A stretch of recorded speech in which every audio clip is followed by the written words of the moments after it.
আজ ছিল গুরু পূর্ণিমা।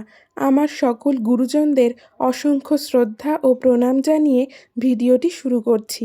আজ আমি গিয়েছিলাম আমার মায়ের গুরুদেবের আশ্রমে। সেখানে গিয়েই কি করেছি তার কিছু কিছু অংশ আপনাদের সামনে তুলে ধরেছি। সবার প্রথমেই চলে গিয়েছিলাম ঠাকুর দর্শন করতে। এখানে প্রভু জগন্নাথ দেব এবং রাধাকৃষ্ণকে খুব সুন্দরভাবে সাজানো হয়েছিল ও 56 রকমের ভোগ নিবেদন করা হয়েছিল। আর ইনি হলেন এই আশ্রমের গুরুদেব। আজ আশ্রমে গুরুদেবের প্রচুর শিষ্য উপস্থিত ছিলেন এবং আর কিছুক্ষণের মধ্যেই গুরুদেবের নামে কীর্তন শুরু হয়েছিল।